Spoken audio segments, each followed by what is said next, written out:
Assalamualaikum warahmatullahi wabarakatuh. Perkenalkan, nama saya Rizal Wijaya dari kelas akuntansi 23A.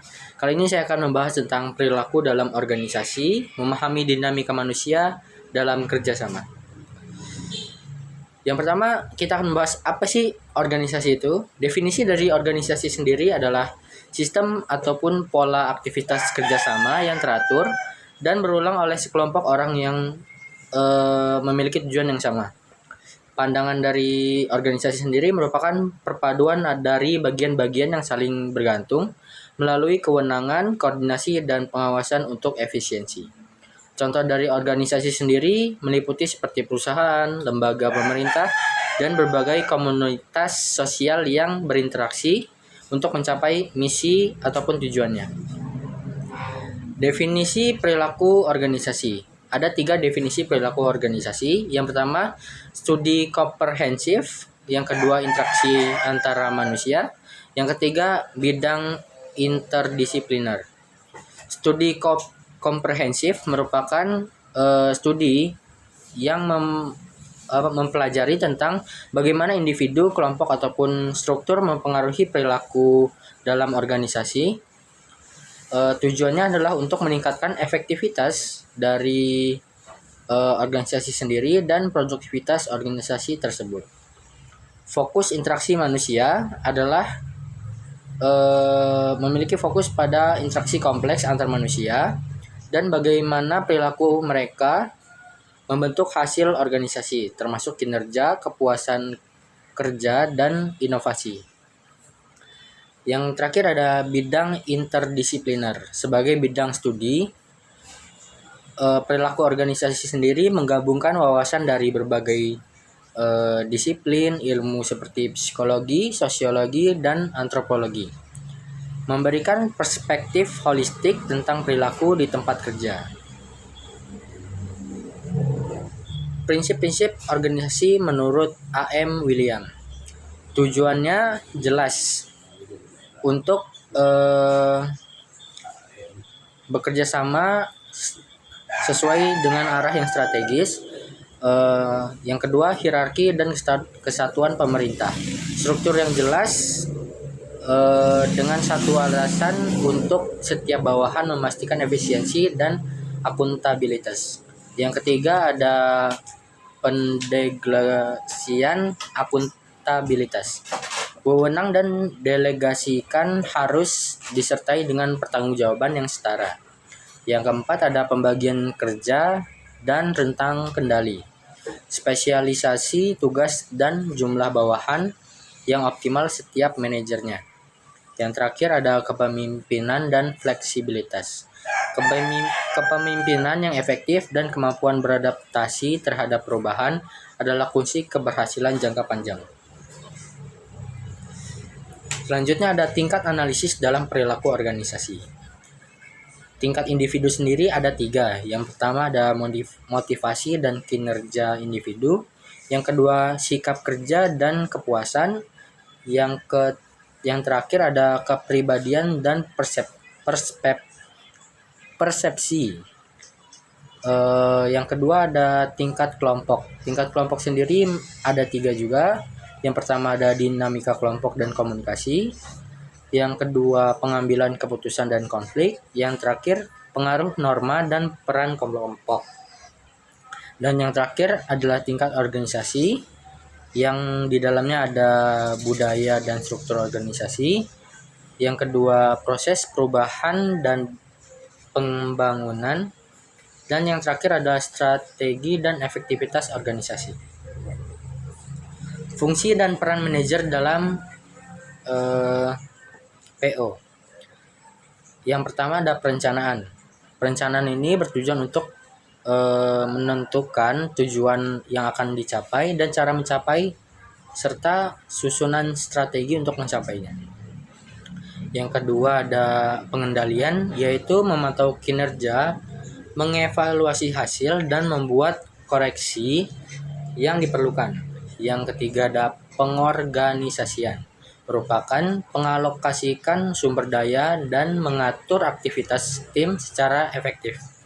Dan yang terakhir ada kepemimpinan, Kepemimpinan berfungsi untuk memotivasi, membimbing, dan menginspirasi karyawan untuk mencapai tujuannya. Peran interpersonalnya sendiri ada membangun dan memelihara hubungan baik, menjadi figur penghubung dari pemimpin kepada karyawan sebagai tim yang efektif. Ada juga keterampilan manajerial, merupakan menguasai keterampilan teknis dan konseptual untuk kepemimpinan yang holistik. Faktor-faktor yang mempengaruhi perilaku dalam organisasi sendiri.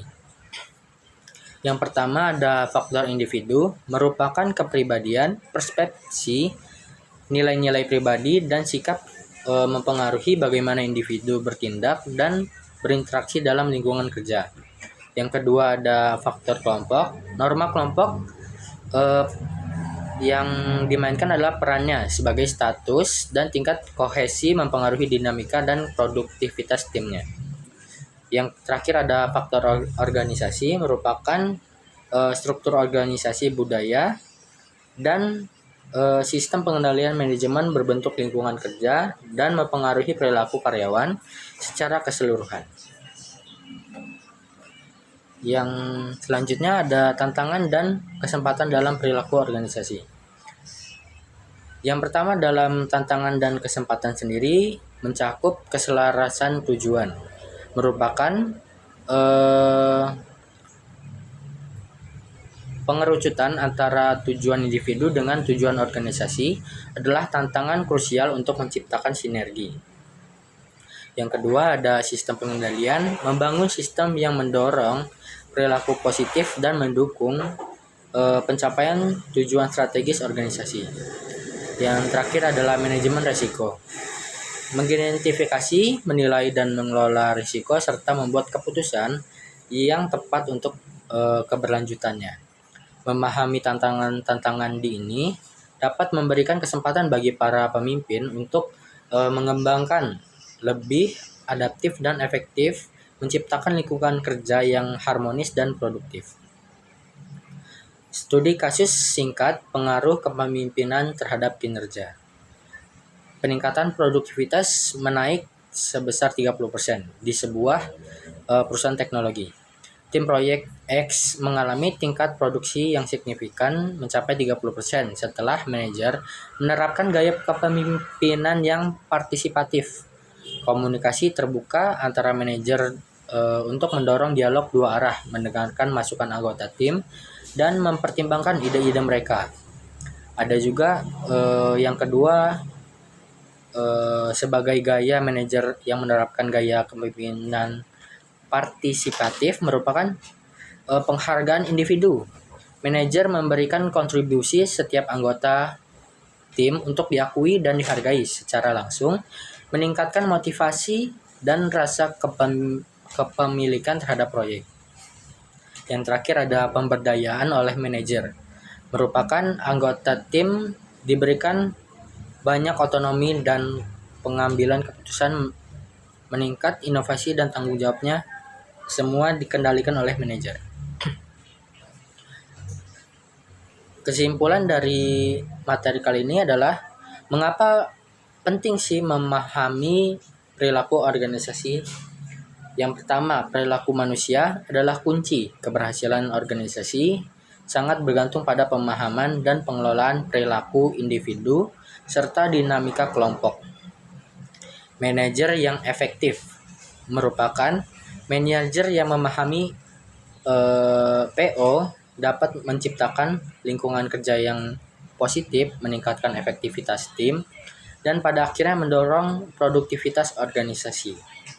Dan yang terakhir, dari pentingnya perilaku organisasi adalah investasi untuk masa depan. Berinvestasi dalam pengembangan keterampilan personal dan kepemimpinan dapat membawa perubahan positif dan berkelanjutan serta pertumbuhan organisasi yang stabil. Sekian yang bisa saya sampaikan tentang materi perilaku organisasi. Apabila ada salah kata dalam penyampaian materi, saya mohon maaf. Wassalamualaikum warahmatullahi wabarakatuh.